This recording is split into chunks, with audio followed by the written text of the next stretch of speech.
May 30th, 2015. Has that sealed the deal?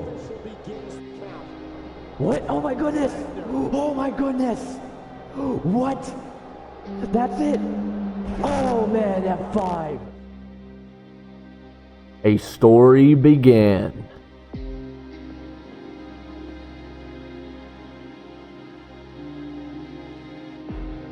He just laid down for Kevin Owens. Are you kidding me?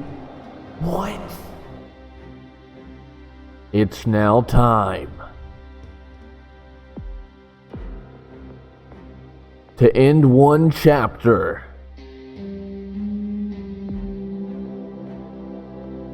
then start a new chapter. The past is behind us. The future is now. Are you ready?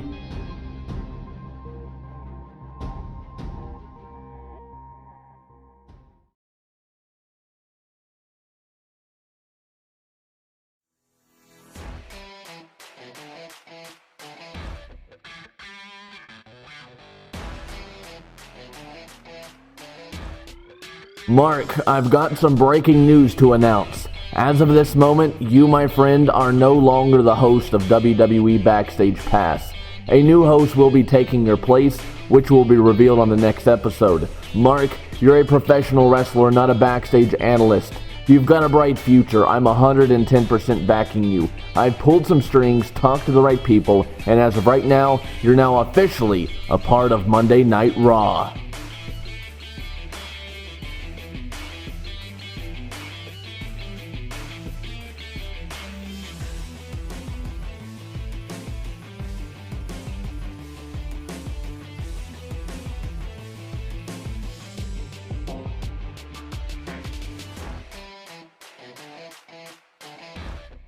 Tonight I'll be taking over WWE Backstage Pass to inform you on everything that you need to know before Season 2 of the WWE Universe Mode launches.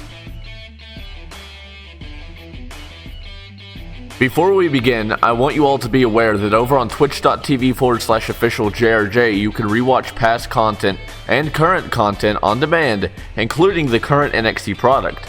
Before this channel was a thing, all content was live streamed on Twitch. So in some ways, what you see on this channel is very much canon to what is available on Twitch. However, you don't need to rewatch past content on Twitch to understand the overall current product here on YouTube. Today here on WWE Backstage Pass, we'll be discussing an array of subjects including storyline recap, current champions, upcoming pay-per-views, and upcoming matches. It's time to sit down for class, cause school is now in session. Let's begin.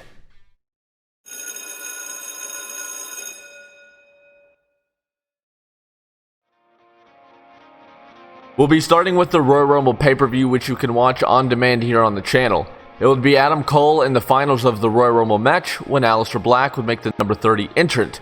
Both individuals would be making their main roster debut from NXT. It would be Aleister Black to go on to win the Royal Rumble match and main event WrestleMania. However, right after, Kevin Owens would make the choice for Aleister Black, challenging Aleister to a main event of WrestleMania match. Welcome to WrestleMania! Aleister Black and Kevin Owens will be taking the grand stage of WrestleMania to do battle over the WWE Universal Championship title. This match is one of the all-time greatest matches in WWE history. If you don't believe me, you can of course check the comments back, because you, the fans, have touted saying this is one of the best matches you've ever seen. Aleister Black and Kevin Owens would tear each other apart. However, unfortunately, it would not go without shenanigans from now the Undisputed Era. For whatever reason, would be getting involved in Kevin Owens' business, and Kevin Owens would take advantage like a vulture and retain at WrestleMania.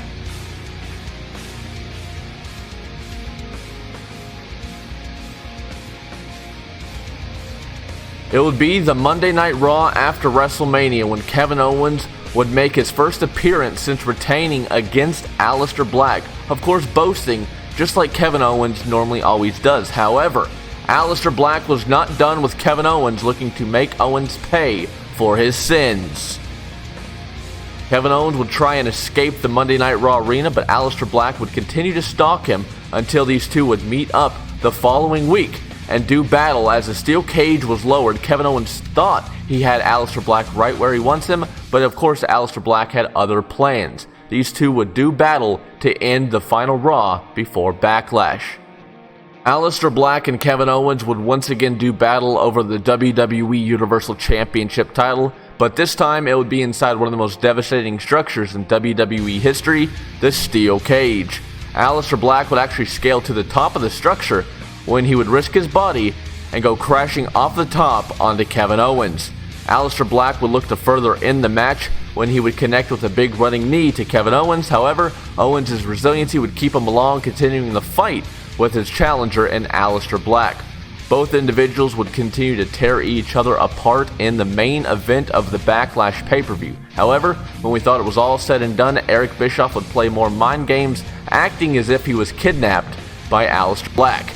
Aleister would take out his frustrations and anger on Kevin Owens that would still not be able to put away Owens when we'd see once again more games by the Undisputed Era, which at the time we did not know their intentions. We all thought Kevin Owens was beside and behind the Undisputed Era.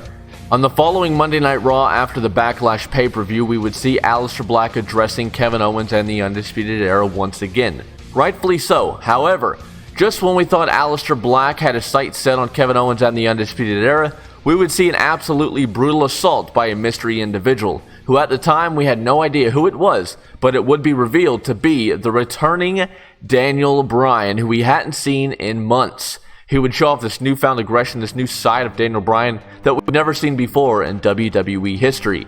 He believes that Aleister Black has stolen the spotlight that he worked for so long in his career to earn. Daniel Bryan has his sights locked and loaded on Aleister Black. We would see Velveteen Dream go on to advance in the WWE Universal Championship #1 Contenders Tournament to get an opportunity at No Mercy. The following week, Daniel Bryan would continue to show off this aggression and show off this new side of Daniel Bryan. Seth Rollins would go on to defeat Rey Mysterio to go on to challenge Velveteen Dream on the following Monday Night Raw, where the winner will earn an opportunity against Kevin Owens at No Mercy. The following week, Daniel Bryan would continue his mind games to continue to the shenanigans against Aleister Black. He would call out Aleister Black when all of a sudden we would see mind games from the man that you do not want to play mind games with, Aleister Black. He would leave a very brutal message to the new Daniel Bryan. Velveteen Dream and Seth Rollins were going to tear it up in the main event of Raw is War, but it would be Seth Rollins to advance and would win an opportunity against Kevin Owens at the No Mercy pay-per-view.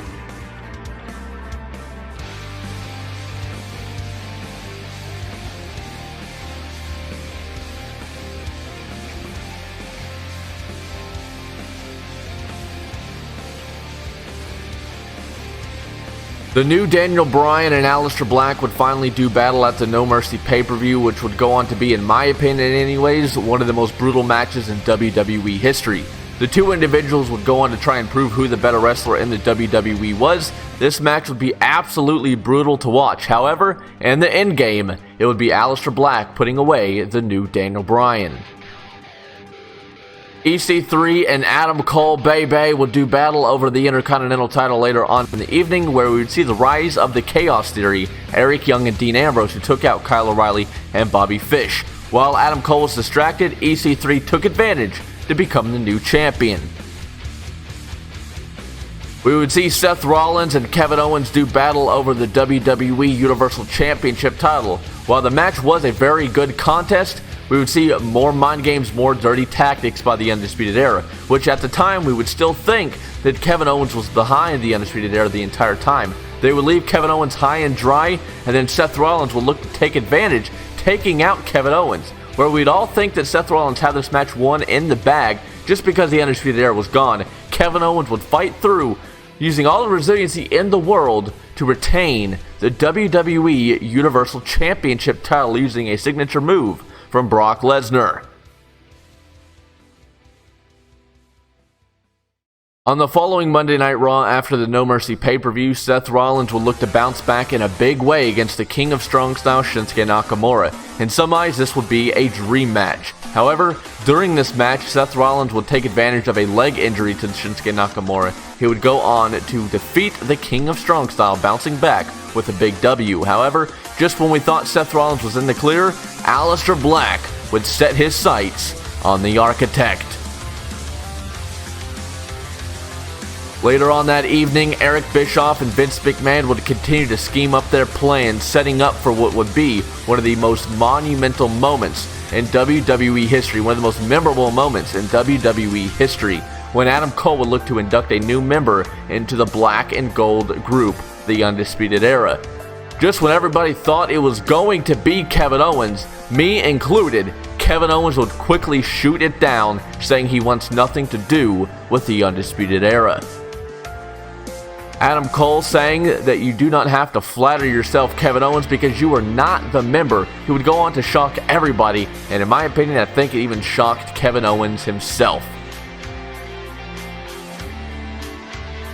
The Undisputed Era and Eric Bischoff and Vince McMahon's whole scheme, their whole plan, came into big fruition when we would see the rise of the newest member of the Undisputed Era, that being Roderick Strong.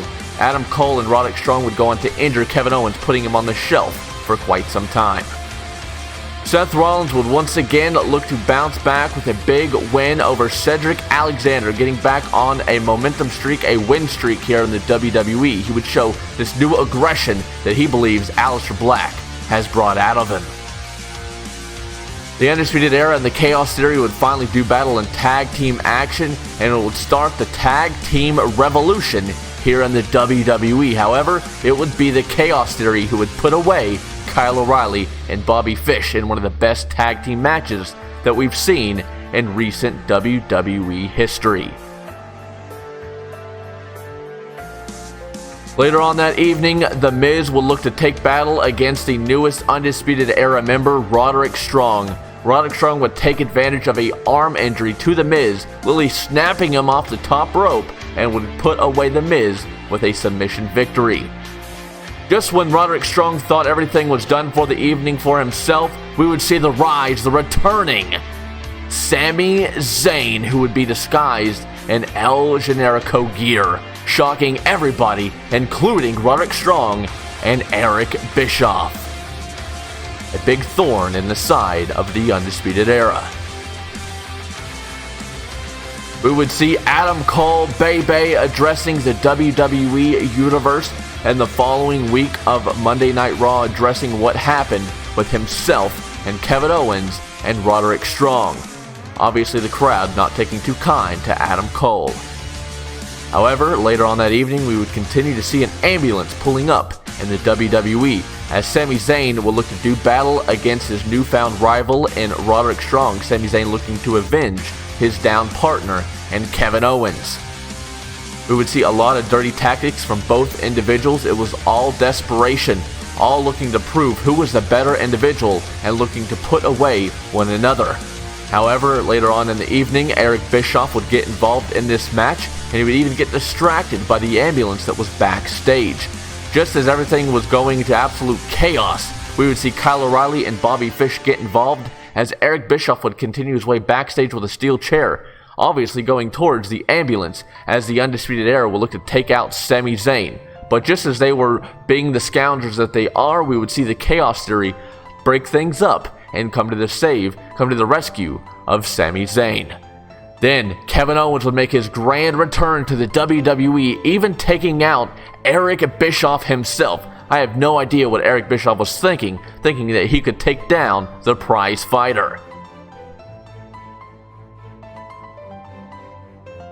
The Chaos Theory and the Undisputed Era would do battle throughout the arena as Kevin Owens would look to join the fray, to join the fight when he would take out Roderick Strong on the entrance ramp. However, immediately following this, it would be Adam Cole looking to make his exit. He would want nothing to do with the big brawl that was ensuing. He would leave in his limousine. And of course, in the ring, we would see a moment that I don't think any WWE fan will soon forget, as Sami Zayn and Kevin Owens are once again back on the same page for one major common enemy, that being the Undisputed Era. Just when we thought the show was about to go off air, Vince McMahon would address the entire WWE Universe to make his plan to make the Undisputed Era's plan come into fruition. Kevin Owens and Sami Zayn thought that they finally got their payback on the Black and Gold group, and of course Vince McMahon and Eric Bischoff themselves. However, Vince McMahon of course would have other plans. He would have something big up his sleeve, and that would be the cancellation of the SummerSlam pay-per-view and firing the Chaos Theory, Kevin Owens and Sami Zayn.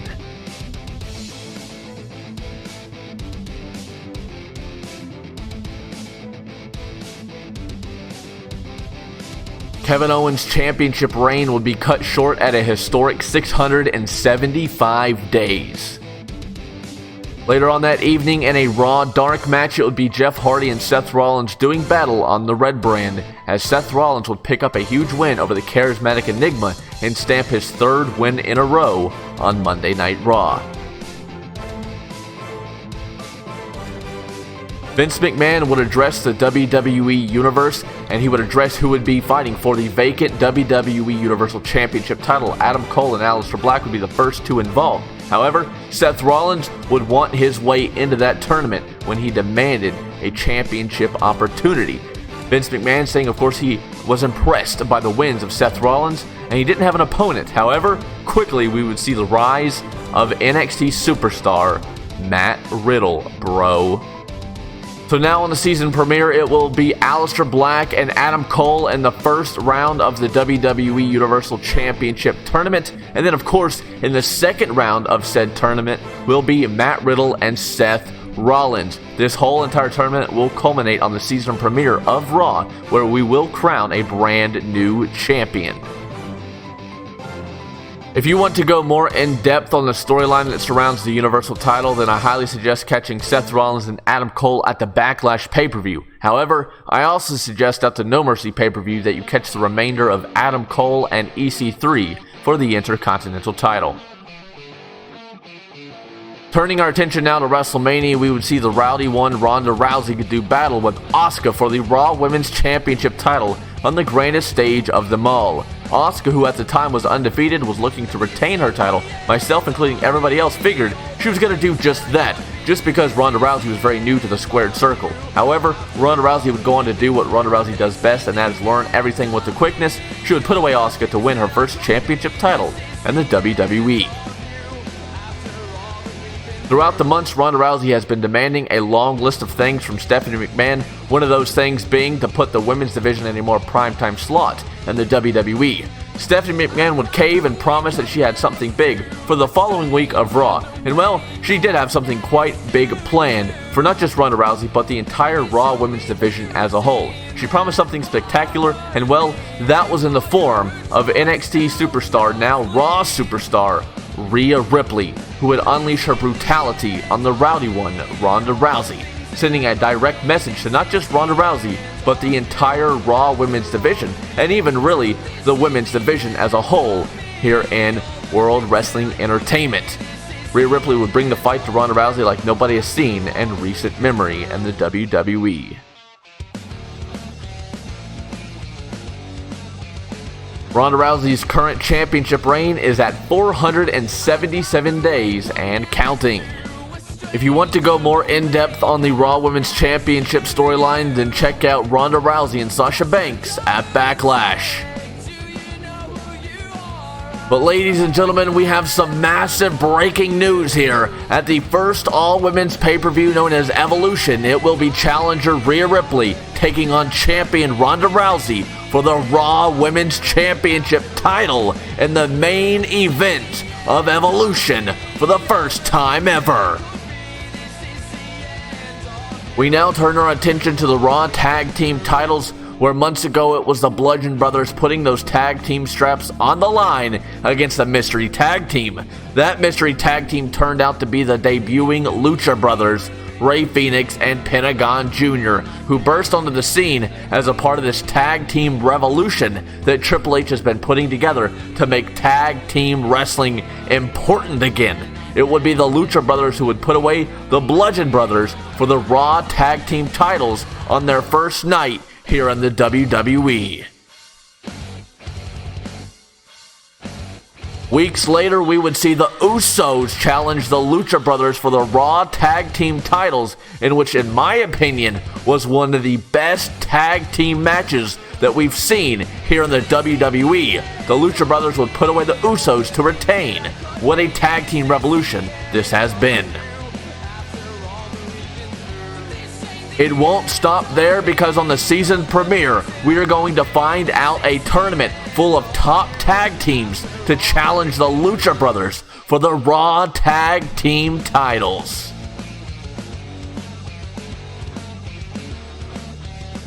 We now turn our attention to the Intercontinental Championship title picture, as EC3 was looking for a challenger, and that challenger came in the form of the debuting Prince Apollo, which we would see EC3 and Prince Apollo do battle at the 2020 WWE Draft, which you can catch right here on the YouTube channel on demand.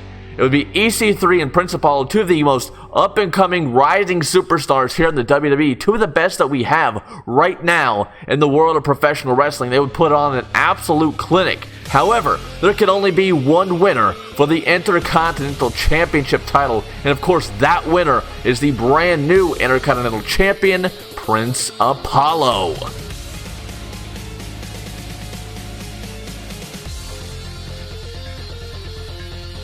Of course, Prince Apollo was taken 6th overall by SmackDown in the 2020 WWE Draft, bringing the Intercontinental title to the Blue brand.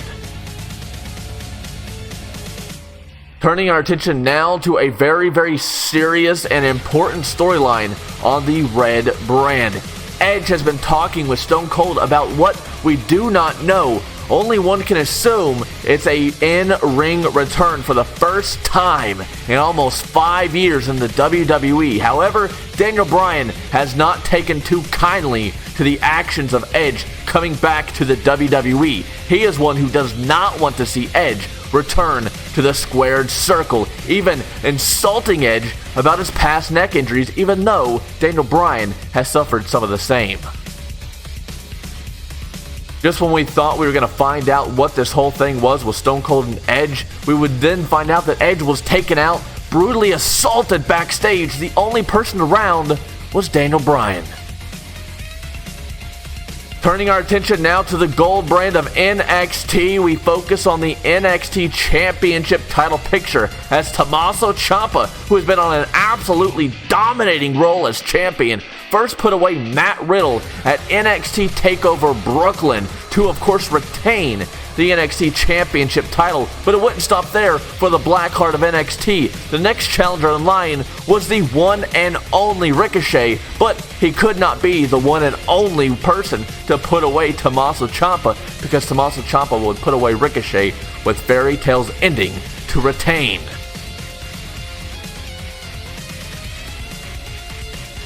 Fast forwarding to the 2020 WWE Draft, after Johnny Gargano dropped the United States Championship title to Pete Dunne, we would see the NXT Champion Tommaso Ciampa burst onto the scene here to confront Johnny Gargano, which Gargano was just drafted by NXT.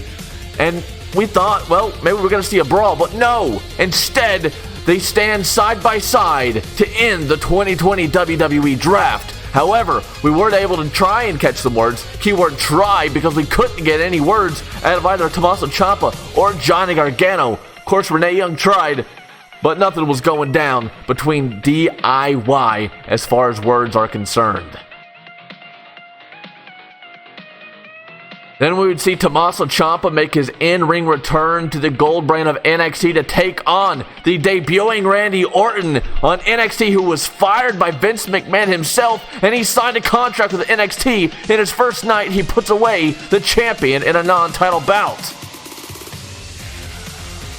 However, Randy Orton is not the only one who's looking for a future NXT Championship opportunity. It was Kenny Omega who would take on Johnny Gargano in one-on-one action in the Tokyo Dome on a special episode of NXT. One of the best matches that we've seen on NXT TV in recent memory. However, it was Kenny Omega who put away Gargano. Tommaso Ciampa's NXT title reign is now at 465 days and counting. We now fast forward to a special episode of NXT, the most recent episode of NXT. It was the Jericho Cruise. Chad Gable and Tommaso Ciampa did battle over the NXT Championship title. However, not even Chad Gable could put down Tommaso Ciampa. That match actually had to be stopped by our own official due to how sadistic, due to how brutal Tommaso Ciampa was getting. And here's an exclusive that only you right here on YouTube have seen. Twitch hasn't even seen this. It was post-match, Tommaso Ciampa not even allowing our officials and doctors to tend to Gable. It was Ciampa who just unleashed even more rage on Chad Gable. But there's a big reason as to why he did just that. And that reason, ladies and gentlemen, is because Tommaso Ciampa has a date with the Viper, Randy Orton, on the debut episode of NXT Saturday Night's main event for the NXT Championship title. However, you cannot forget about Kenny Omega, ladies and gentlemen, on the first NXT TakeOver. It will be from Atlanta, Georgia. Omega will be getting a shot at the NXT Championship.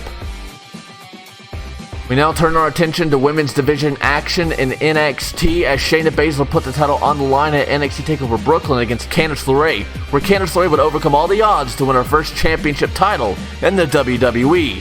Fast forwarding to NXT TakeOver New Orleans, it would be Toni Storm being the first challenger for Candice LeRae and the NXT Women's title, as the NXT's resident rock star Toni Storm would too look to win her first championship in the WWE, and she did just that, knocking off Candice LeRae for the NXT Women's Championship. Now heading into the first episode of NXT in the new season, it would be Charlotte Flair, NXT's newest signing, taking on the debuting Io Shirai in women's division action. This match would go on to be quite the opening contest for the women's division in NXT. Charlotte Flair, however, would pick up where she left off on the gold brand, and that's in winning fashion.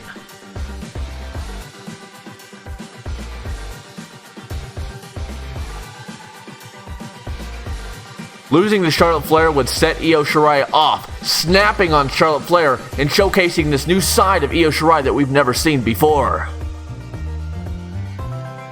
We'd then see another match between Charlotte Flair and Io Shirai. However, this time it would be the new persona of the Joshi Judas, Io Shirai, and just like the original match, it would be quite the contest for the women's division of NXT. But also, just like the original match, it would end in the same winning fashion, as Charlotte Flair would knock off the Joshi Judas no matter how much Io Shirai has changed herself.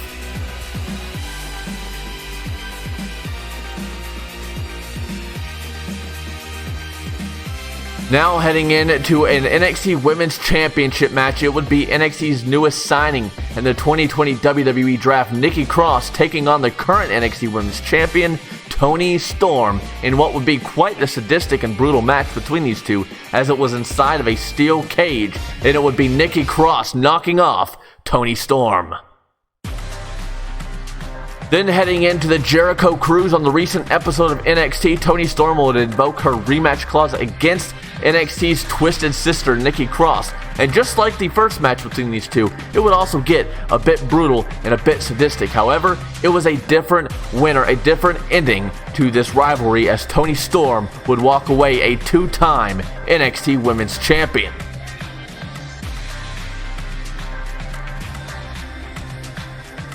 Now, ladies and gentlemen, we have some more breaking news. At the first all-women's pay-per-view Evolution, Charlotte Flair will get her NXT Women's Championship match against Toni Storm, one-on-one for the first time ever. Now turning our attention to the NXT Tag Team division, we go back in time to the WWE Super Showdown event in Tokyo, as the current champions, the American Alpha, will put the titles on the line against the Revival. This was the Revival's first match back as a part of the NXT brand. They would put away the American Alpha with the Shatter Machine. However, before the match was over, we saw a massive turn from Chad Gable, allowing the Revival to pick up the win to become the new tag team champions of NXT. We then go to NXT TakeOver Brooklyn, where the War Raiders were able to put down the Revival and win the NXT Tag Team titles. However, their reign would not last as long as many would think, as the Revival would recapture the NXT Tag Team titles from Hanson and Rowe.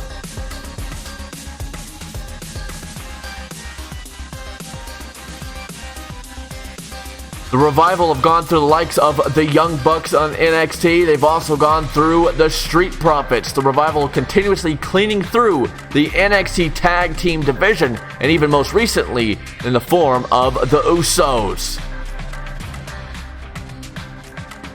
The big question was, who was next for Dash Wilder and Scott Dawson, the Revival? Who was next to take on the Tag Team Champions? But we would see a very unlikely duo of Ricochet and Keith Lee, known as One and Limitless, come together as a tag team to take on the Revival and take on the NXT Tag Team division. They would put down Project Wrestling Cassius Ohno and Drew Gulak in a ladder match to win a contract for a future Tag Team Championship match.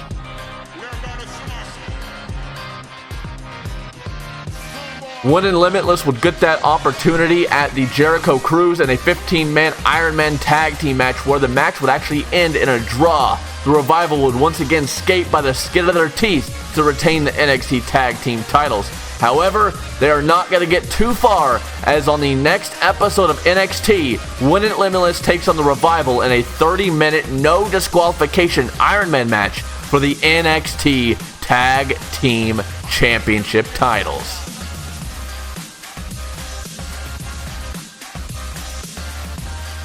Now turning our attention to the NXT North American Championship picture, it would be Montez Ford who would win the NXT North American title at NXT TakeOver Brooklyn in a ladder match against a ton of incredible competitors. Cassius Ohno almost had it, but Montez Ford was a little too quick for Ohno. Fast forwarding now to the 2020 WWE Draft, Cassius Ohno would get a match against Montez Ford for the NXT North American title. It would be quite the brutal contest, in a match that many were hoping Montez Ford would win, as Cassius Ohno is not the biggest favorite of the WWE Universe. But, in much dismay and much disliking, Cassius Ohno would put down Montez Ford to win his very first championship title in the WWE. That's right, his very first championship in the WWE. However, his celebration got cut short by the returning Dean Ambrose, now known as Jon Moxley. He would sign a contract with NXT as a loophole back into the world of professional wrestling after he was fired by Vince McMahon. He would send a direct message saying he was coming after the NXT North American Championship title. Cassius Ohno basically shivering in his boots. I would not blame him. Jon Moxley is quite the scary dude, and Jon Moxley is nobody to play with. Moxley would quickly put down the current NXT North American champion, Cassius Ohno. But after that, we would also see the arrival of the returning Eric Young. Fast forward to the first NXT episode after the 2020 WWE Draft, Cassius Ohno's reign got cut very short in a match with Montez Ford, as Montez Ford would regain the NXT North American title.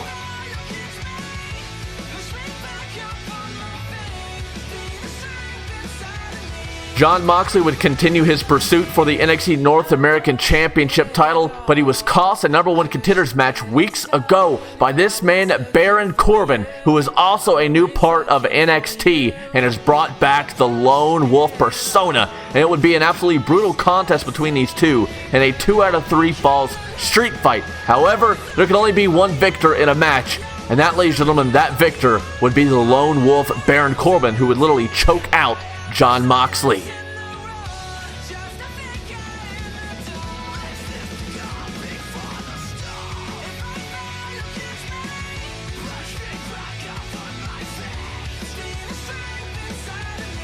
On the Jericho Cruise of the recent episode of NXT, we would see Baron Corbin and Montez Ford do battle for the NXT North American title, where Montez Ford will do the unexpected, putting down the lone wolf in a David versus Goliath type of fight.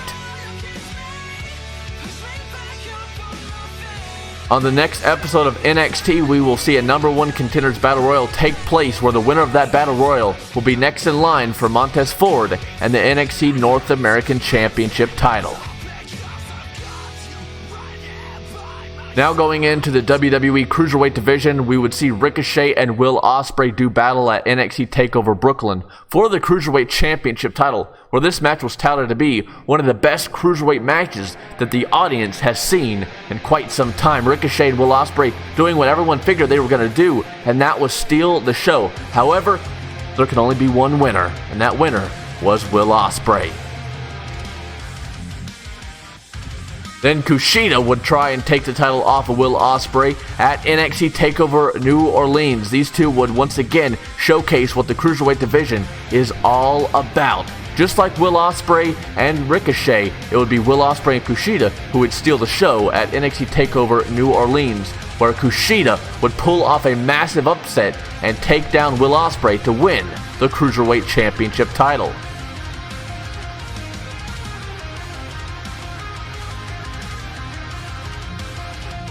Fast forward weeks later, Kota Ibushi, who is the current number one contender, will do battle against Kushida in what has been touted to be a dream match for the Cruiserweight Championship title.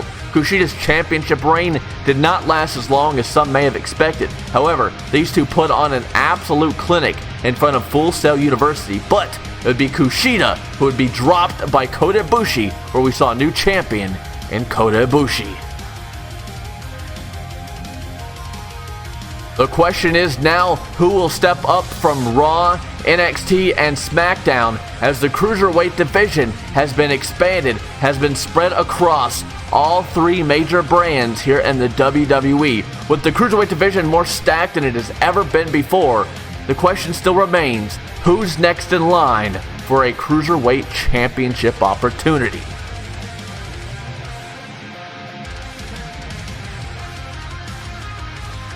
We now turn our attention to the SmackDown side of things, where we go back to WrestleMania, where Rusev would go on to win the Money in the Bank ladder match. However, he would not do it alone, as Akam and Razor, the authors of Pain, would align themselves with the Bulgarian Brute, allowing Rusev to capture the Money in the Bank briefcase for the first time ever in his career. Later on that evening at WrestleMania, EC3 would put the WWE Championship title on the line against his challenger, the Demon King Finn Balor, which would be the biggest match in both of these young superstars' careers to the date. However, just like every other match in the WWE, only one winner can come out, and that winner was the Demon King Finn Balor, putting away EC3 with coup de grace to capture the WWE Championship title on the grandest stage of them all.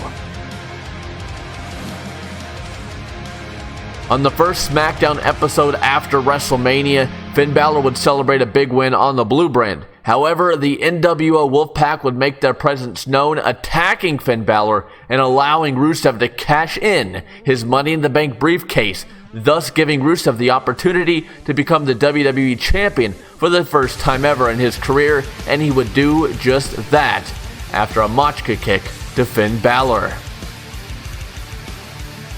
The assault on Balor would not stop there. For the next couple of weeks, the NWO Wolfpack would put the beating on Finn Balor. At the Backlash pay-per-view, the NWO Wolfpack leader John Cena would take on Rey Mysterio, with WWE Champion Rusev watching along. Now, with Rusev's faith in John Cena quickly fading to be a part of the group, Rey Mysterio would make that bridge crumble even more when he would pick up a win over John Cena, making the faith that Rusev had in John Cena fade even more. Later on that evening, it would be for the WWE Championship title, as Finn Balor looked to recapture the top prize in the WWE when he took on the Bulgarian Brute and member of the NWO Wolfpack, Rusev. That match would be quite the brutal contest, but in the end, Rusev crushed Finn Balor straight through the announce table to retain his championship.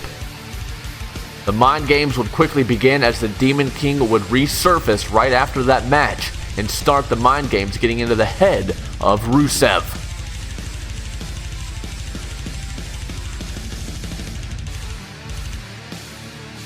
On the next SmackDown episode after the Backlash pay-per-view, John Cena would be quick to take to the mic to address the WWE Universe and, more importantly, Rusev. He would say that he still has what it takes to get the job done in the ring, and that Rusev was wrong for judging John Cena's abilities in the ring. Well, Drew McIntyre would be the first person to put that to the test when he would make the challenge to John Cena for a match later that evening. It would be one massive Claymore kick from the Scotsman that would put down the legendary John Cena to pick up the win for Drew McIntyre. However, immediately after that match, WWE Champion Rusev and Drew McIntyre would lock eyes, as McIntyre too has a desire to become the WWE Champion. However, Rusev would quickly turn his attention from Drew McIntyre to John Cena. Everybody was wondering what was going to go down between the two. However, it was Rusev who had some very harsh words that were in the form of a massive, brutal attack from the WWE Champion. But it would not stop there for Rusev's night, as the Demon King Finn Balor would continue the mind games.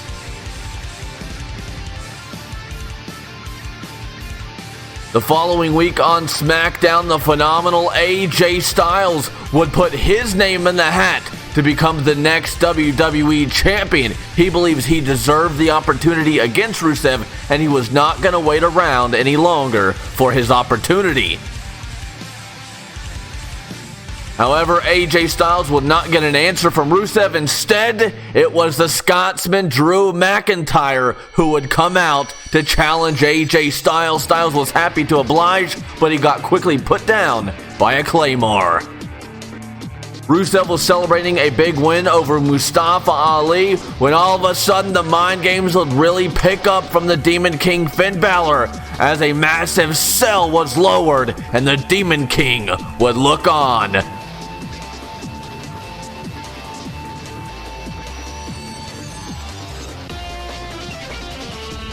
We head on into the WWE No Mercy pay-per-view, where Drew McIntyre and AJ Styles would meet one-on-one for the first time ever for a future opportunity at the WWE Championship title up for grabs. These two would put on a match of the night candidate. However, it would come down to a counter of the Claymore kick into a Styles clash for Styles to pick up the win over Drew McIntyre, and he is truly phenomenal. Later on that evening at the WWE No Mercy pay-per-view, in the main event, the Demon King Finn Balor would go one-on-one with the WWE Champion Rusev inside the Demon's Playground for the WWE Championship title. This match was what everybody was expecting and more. However, it would come down to Rusev and Balor battling it out on top of the sadistic structure known as the Demon's Playground, in Finn Balor's words. However, after these two would chuck it out on top, it would be Balor hitting a bloody Sunday straight through the top of the structure to win the title back for the Demon King. But it was at the end of the match that had everybody talking. The phenomenal AJ Styles would make the challenge known, and he was accompanied by Carl Anderson and Luke Gallows. However, it would be Gallows and Anderson that would turn on the phenomenal one. A massive moment in the night, but it would not stop there when we saw the massive debut of the Switchblade, Jay White. A debut that, in my opinion, goes down as the biggest debut in recent WWE history. Jay White would send a massive message to Balor, saying that he believes that Balor's not the true rock and roller that he once was. On the following SmackDown episode after the No Mercy pay-per-view, the newly crowned WWE Champion Finn Balor, without his championship title, would send a direct message to the trio of the Switchblade Jay White, Carl Anderson, and Luke Gallows. Balor would say that Jay White had until the end of the evening to return his championship title. Otherwise, Balor was going to go hunting and get his payback from the No Mercy pay-per-view. AJ Styles would also want his payback, as he would wait for their arrival to the arena. Later on that evening, Drew McIntyre would be celebrating a win on the blue brand of SmackDown Live when we would see a massive return from the Swiss cyborg Cesaro, as Cesaro on his first night back in the world of professional wrestling would make a massive challenge to Drew McIntyre, who would want nothing to do with it. AJ Styles would continue the hunt for the newly named OC. However, the OC would catch AJ Styles before AJ Styles could catch them. The attacks would not stop there, as the OC would catch Finn Balor in the main event of SmackDown when we would see the SmackDown debut of the Switchblade Jay White, who would return the WWE Championship title to Finn Balor. However, he would not return it in the form that I'm sure Finn Balor was hoping for.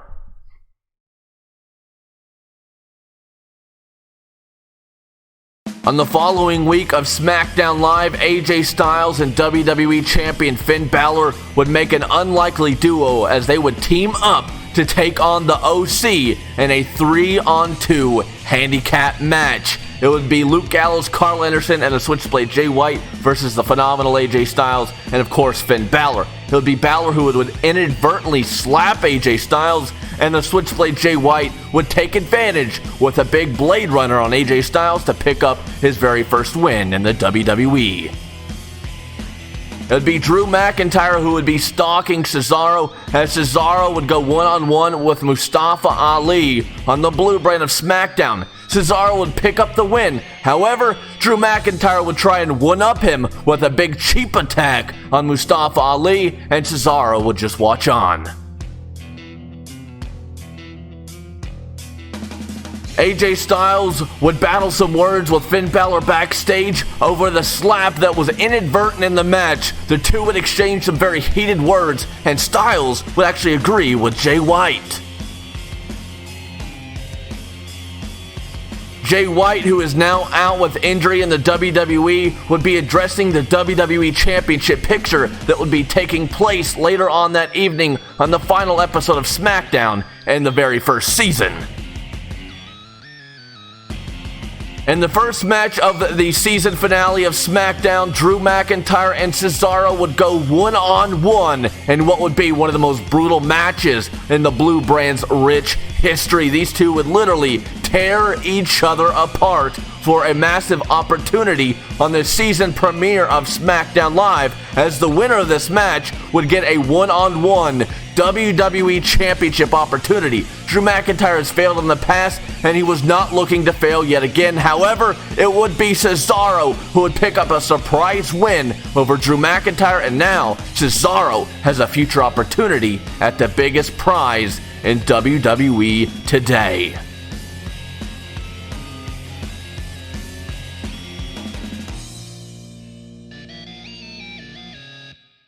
Later on that evening, in the main event of the season finale for SmackDown Live, AJ Styles and Finn Balor would meet one-on-one for the WWE Championship title, a dream match coming to fruition. However, it would be a massive turn by Finn Balor with a low blow to AJ Styles. Finn Balor had gotten teased and taunted about returning with the rock and roller, and well, I think he did just that. And now we know the main event of the season premiere episode of SmackDown, as it will be the Swiss cyborg Cesaro going one-on-one with the real rock and roller Finn Balor for the WWE title.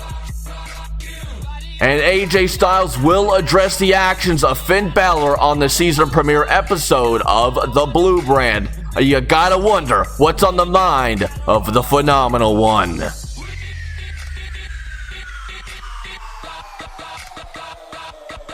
We now turn our attention to the SmackDown Women's division at the Royal Rumble pay-per-view. Ronda Rousey would go on to win the Women's Royal Rumble match. However, that's what we thought, because everybody, including Ronda Rousey, would forget about the insane Nikki Cross, who would actually go on to eliminate Ronda Rousey to win the very first Women's Royal Rumble match. We now head into the grandest stage of them all at WrestleMania as we had Nia Jax versus Nikki Cross for the SmackDown Women's title. However, Nikki Cross would get ambushed and assaulted backstage. By who? We did not know, but as you can see, the fans were not pleased. We would go on to have a SmackDown Women's title match, but we didn't even know who the challenger was. This woman would go on to dominate Nia Jax for the SmackDown Women's title, and might I add, again, on the grandest stage of them all. Nia Jax at the time was the most dominating woman to ever step foot in a WWE ring. However, this woman would go on to win, and that woman would be revealed to be Dana Brooke, of all people. She would make her moment and get her WrestleMania moment for the SmackDown Women's title. We head into the Backlash pay-per-view as the SmackDown Women's Champion Dana Brooke, who is not scheduled to have a match, would in fact have a match as she would lay out an open challenge for her SmackDown Women's title. But against who? She selected Alicia Fox. I don't think that's much of an open challenge because she handpicked her opponent, and look at that. Alicia Fox was taken out backstage by the returning Nikki Cross. We would get ourselves a SmackDown Women's title match between the two, and it would be Nikki Cross that would put down Dana Brooke once and for all to capture the SmackDown Women's title.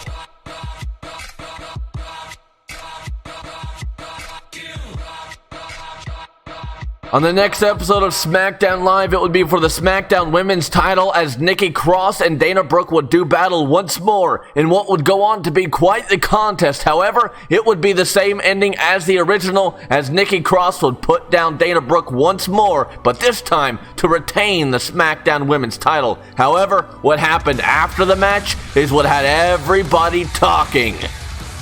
It would be the massive arrival of Shayna Baszler, who would go on to attack Nikki Cross, delivering a massive message from NXT, saying that NXT was taking a backseat to nobody, and that most certainly includes the blue brand of SmackDown Live. Baszler would go on to injure Nikki Cross.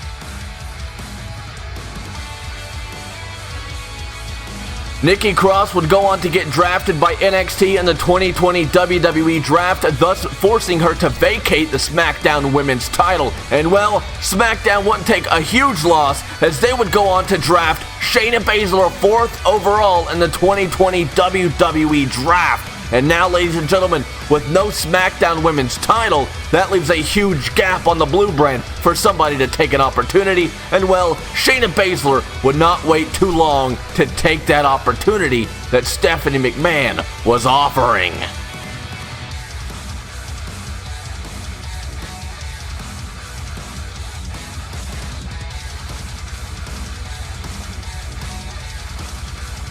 And ladies and gentlemen, it does me great honor to announce the very first Mae Young Classic tournament. It will be for the SmackDown Women's title, and it will be a SmackDown exclusive. Shayna Baszler, Bayley, Sasha Banks, Kairi Sane, Zelina Vega, Ember Moon, and Peyton Royce will all do battle over the SmackDown Women's title with a vacant slot left. Who's going to take that slot? That, of course, remains to be seen. But the big news does not stop there, folks, because I have another big announcement. The host of the Mae Young Classic, the voice of the Mae Young Classic, is going to be my good buddy, Pro Jake. He will be the official commentator, the official voice that you will hear for the very first ever Mae Young Classic tournament for the SmackDown Women's Championship title. And the opening match to the 2020 Mae Young Classic tournament will be Shayna Baszler taking on Bayley for the first time ever. And yet again, the big news does not stop there, because on the very first all-women's pay-per-view at Evolution, the Mae Young Classic finals will take place to crown a brand new SmackDown Women's Champion.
As I'm now back narrating the season recap, we head into a gauntlet to crown brand new SmackDown Tag Team Champions. The first two teams entering would be the Authors of Pain and the New Day. The Authors of Pain would put down the New Day to advance, and their next opponents would come in the form of the OC, Carl Anderson, and Luke Gallows. Akam would scale to the top rope, and well, he would come down crashing and burning, as Luke Gallows would take advantage to hit the Gallows pole to put down the Authors of Pain and to advance. However, their opponents would be quite interesting, to say the least, and well, I should say opponents.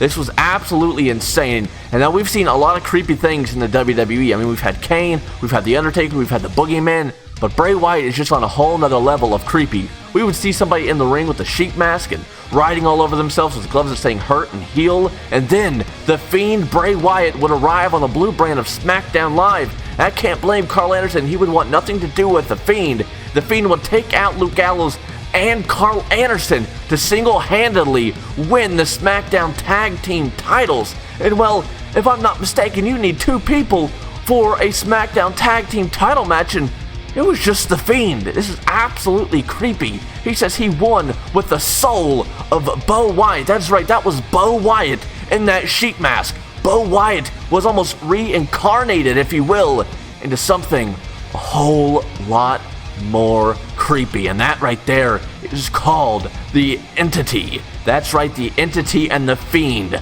are going to be defending their SmackDown Tag Team titles at the biggest party of the summer, SummerSlam, and I don't think it's going to be much of a party. We now turn our attention to the United States Championship title picture, where on the season premiere of SmackDown, we would see the debuting Pete Dunne against Johnny Gargano. However, the champion would get so frustrated that he would attempt to use a steel chair. However, the Bruiserweight would have none of it as he put down Gargano in his in-ring SmackDown debut. Not so shabby.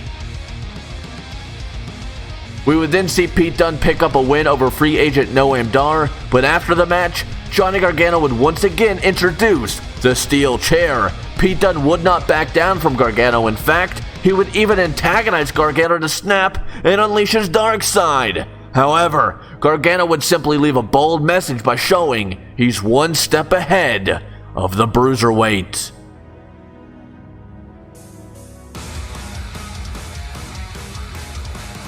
These two would then meet at Backlash for the United States Championship title, where we would see Gargano finally snap and brutalize Pete Dunne with the synonymous steel chair that has been such a major factor in this blood rivalry.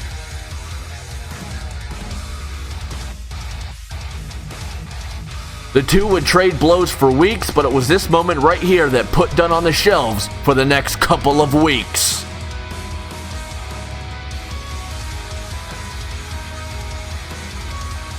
Gargano would be caught off guard with the rest of us when the Bruiserweight would then make his big return to SmackDown and drive Gargano straight through the barricade at ringside.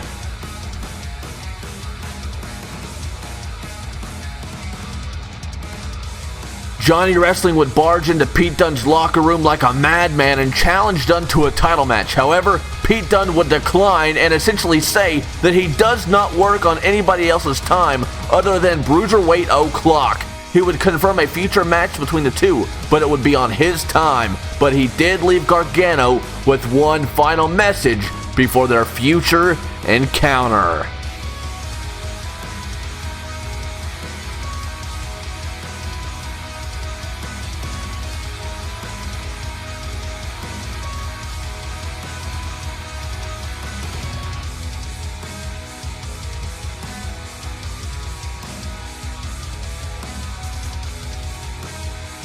We would finally see the rematch between Pete Dunne and Johnny Gargano at the 2020 WWE Draft for the United States Championship title.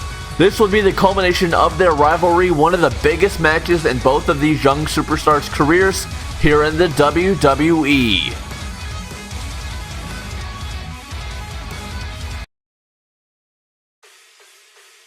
Pete Dunne would then go on to defeat Johnny Gargano with his signature DIY super kick, and then follow it up with a new variation of his finishing maneuver, the Bitter End, to capture the United States Championship title for the first time ever in his career.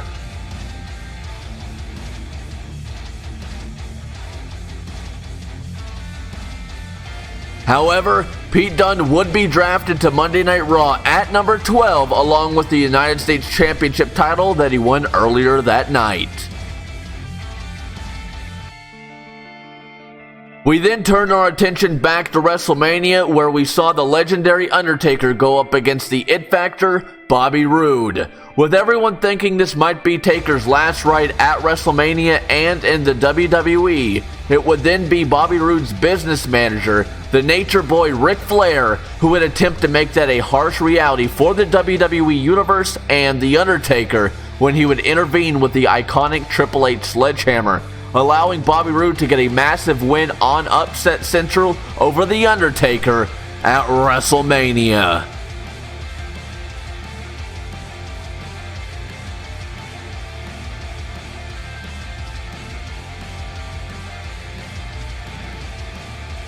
Bobby Roode would of course do what Bobby Roode does best and run his mouth. He would even proclaim that he's the modern-day legend killer and his next target was going to be his former mentor, Triple H. Triple H would finally respond weeks later to Bobby Roode, showing his displeasure of what he now calls a failed project from NXT. Triple H is one of the many WWE superstars that you do not antagonize. However, of course, Bobby Roode would respond to the game, continuing to push the buttons of Triple H, but Bobby Roode would not get the answer that he has been looking for, as Triple H had a massive ace up his sleeve in the form of a ghost from Bobby Roode's past and one of the men that Triple H has done war with over the many years in WWE history.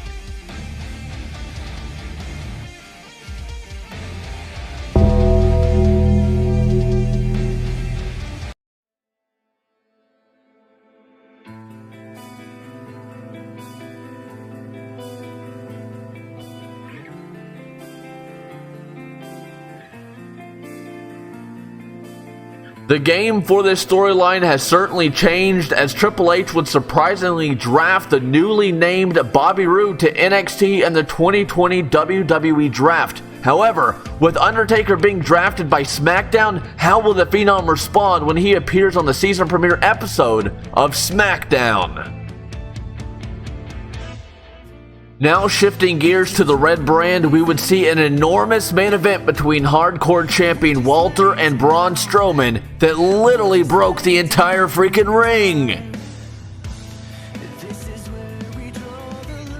With Walter being drafted number 15 by SmackDown, I can now officially confirm that SmackDown has acquired the rights to Braun Strowman and signed the Monster Among Men to their roster. The two behemoths will now meet inside of a steel cage on the season premiere episode of SmackDown for a future championship opportunity.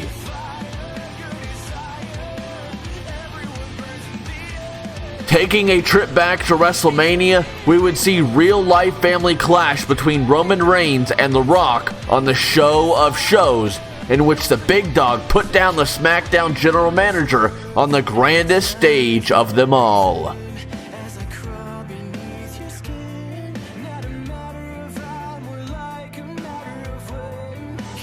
On the season premiere episode of SmackDown, Roman Reigns would attack Sami Zayn, using Sami as a statement to everyone else backstage.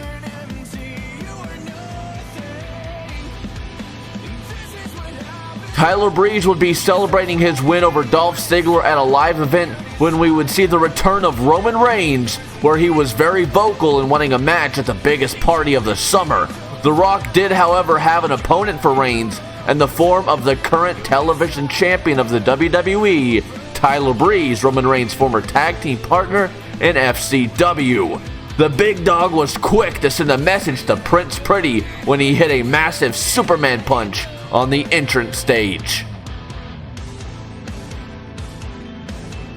Tyler Breeze will then find himself defending his television championship title against the debuting Andrade Cien Almas, who was the current NXT North American champion. However, Roman Reigns will then stick his nose in the match as he assaulted Breeze's tag team partner Fandango.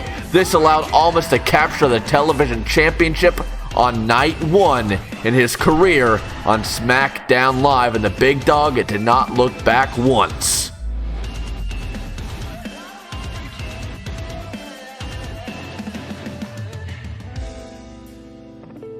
I can officially confirm that SmackDown has signed Tyler Breeze after the 2020 WWE Draft, and now, ladies and gentlemen, we will see Tyler Breeze and the big dog Roman Reigns go one-on-one at the biggest party of the summer at SummerSlam.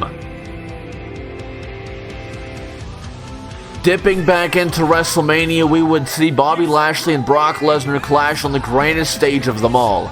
A match that had everyone talking leading into it. However, this match would go on to be the quickest, that's right, the quickest match in WrestleMania history, when Bobby Lashley stunned the Beast Incarnate in impressive fashion and picked up the massive victory at the Show of Shows. Afterwards, though, is what had everybody talking, when Vince McMahon made the first move in his quote-unquote master plan. At Backlash, Bobby Lashley would attempt, keyword being attempt, to announce which brand in the WWE that he would be signing with. Just when we were about to find out, we would then see the shocking return of the Beast Incarnate, Brock Lesnar, who would look to claim his revenge from WrestleMania in his embarrassing loss to Bobby Lashley at the Show of Shows. And of course, looking on, like he always does, would be the Beast Incarnate's manager, Paul Heyman. Later on that evening, we would see a very familiar face arrive at the Backlash pay-per-view.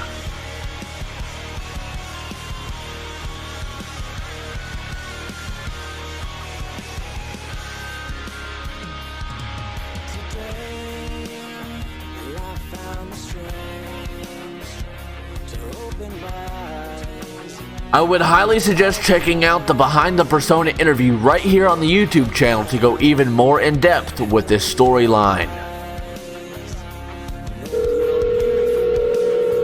Josh Jenkins would begin his path to taking down Vince McMahon by contacting Stephanie McMahon to begin the process. While both Stephanie and Shane McMahon would be scrambling all over the place on Monday Night Raw, however, not Vince McMahon. He was all calm, cool, and collected as he had a plan up his sleeve as per usual.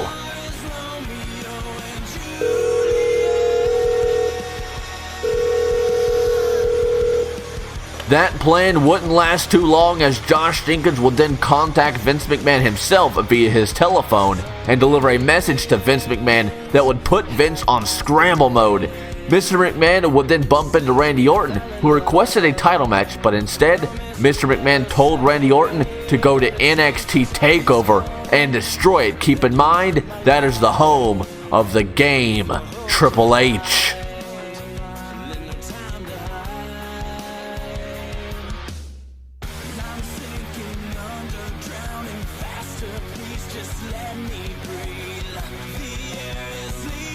Turning back to Brock Lesnar and Bobby Lashley, we would see Bobby Lashley absolutely demolish both Paul Heyman and Brock Lesnar on the blue brand of SmackDown Live. These two monsters won't stop at nothing to destroy each other until they finally get their long-awaited WrestleMania rematch.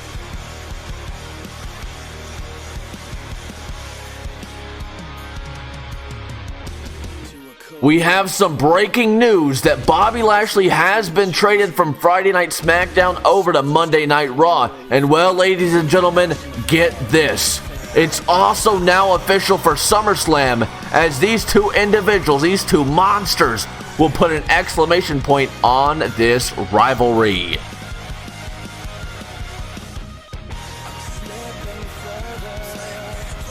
Randy Orton would travel to Brooklyn for NXT TakeOver to do exactly what Vince McMahon ordered him to do. Well, attempt Because however, his old buddy Triple H, the NXT general manager, would strike back at Vince McMahon, delivering a pedigree to Randy Orton to send back to Vince McMahon himself.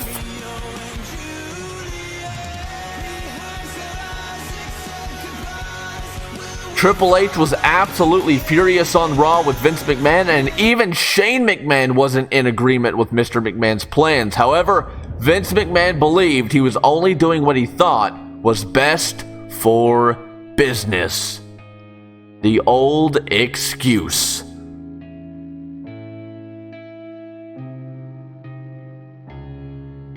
Later that night, Vince McMahon would deliver one of the biggest moments in recent WWE history when he not only fired Kevin Owens, Sami Zayn, and the Chaos Theory, but he would actually cancel the entire WWE SummerSlam pay-per-view, which would block Josh Jenkins from showing up in the WWE. And well, ladies and gentlemen, the dark days in the WWE would continue to grow longer.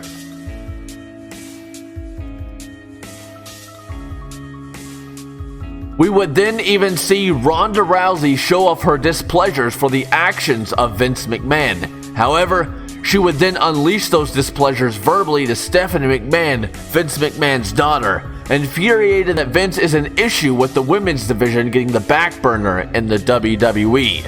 Vince would actually cost the women's division a time slot on Raw, and that didn't sit well at all with the very vocal, rowdy Ronda Rousey. She claimed she didn't need the WWE, but that the WWE needed her. She demanded that Stephanie brought her Evolution opponent Rhea Ripley to her next week on the season premiere episode of Monday Night Raw.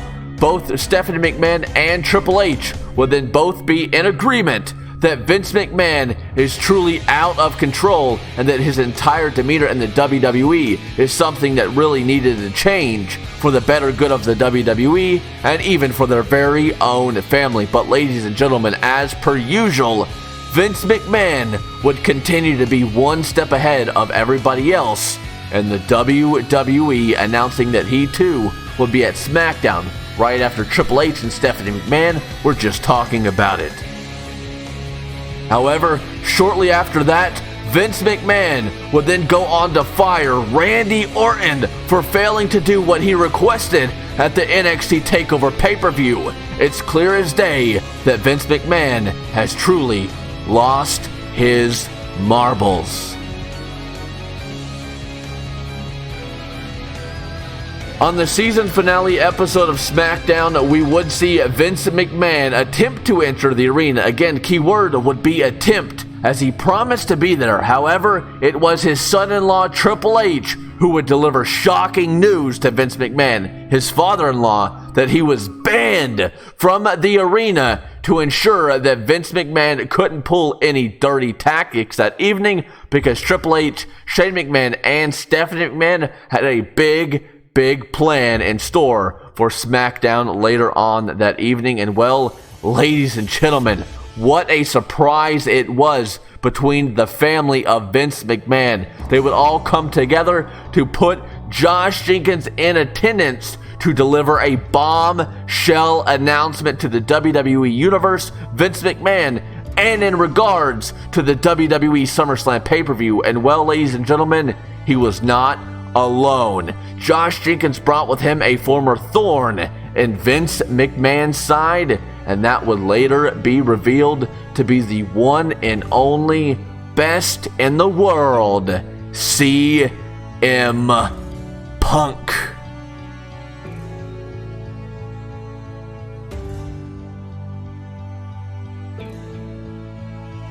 Vince McMahon will then put out two statements, one in regards to retiring and vacating certain championship titles here in the WWE. The other would be accepting Josh Jenkins' SummerSlam challenge with the entire control of the WWE on the line.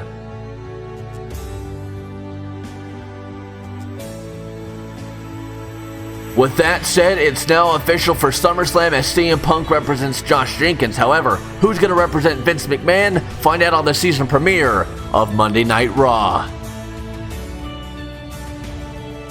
We now jump into the upcoming pay-per-view schedule in the WWE, starting with the all-women's event known as Evolution. All women's titles will be on the line, and now confirmed will be the first all-women's Money in the Bank ladder match. Next up is the first NXT takeover of the season, baby, as we emanate live from the ATL in Atlanta, Georgia, which will be followed by one of the biggest events in WWE history, the biggest party of the summer, the WWE SummerSlam pay-per-view. Following suit will be the next NXT takeover as we take over the UK in Blackpool. What an event that is sure to be with the UK crowd. Andrade may have had to retire his TV championship. However, he will be repaid big in the form of being automatically slotted into the upcoming King of the Ring tournament, where the finals will take place at Survivor Series and the winner gets a world title match at the Royal Rumble. More details will be revealed at a later time. Speaking of Survivor Series, it will be the next big event with Raw battling SmackDown for brand supremacy. Following Survivor Series will be NXT TakeOver Los Angeles that will take place from the Staples Center, home of the Lakers and Clippers. The road to WrestleMania begins with the annual Royal Rumble pay-per-view event featuring both men and women's Royal Rumble matches. And making its debut will be Cyber Sunday, which will be giving full control to the fans across social media. Next up is a sadistic structure in the form of the WWE Elimination Chamber, the last stop for Raw and SmackDown before WrestleMania. For the first time ever, NXT takes over Charlotte, North Carolina, in what I'm sure will be quite historic. It does me great honor to unveil the WrestleMania logo and location as the WWE invades Charlotte, North Carolina for the grandest stage of them all.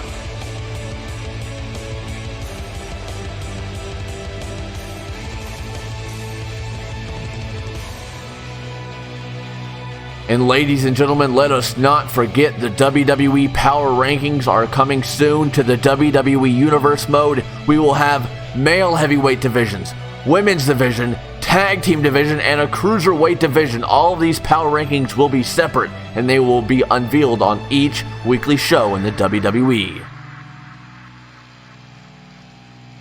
And well, ladies and gentlemen, I just want to give you a big thank you for supporting the channel. Not just the channel, but the WWE Universe Mode as a whole across Twitch and YouTube. It truly does mean the world to me. I know things have been just a little bit rocky as of late as far as scheduling goes. It's just been kind of all over the place, but I just want to let you know personally, from me to you, that the content that you subscribe for, the content that you enjoy right here on this YouTube channel, and even on Twitch, it's all going to be quite more consistent in the very near future. I have a lot of big plans, and I just can't wait for you all to see, and again, I just want to give you a big thank you. Thank you for watching this video. Until the next video, guys, I will catch you in the next one. And as always, ladies and gentlemen, from me to you, God bless.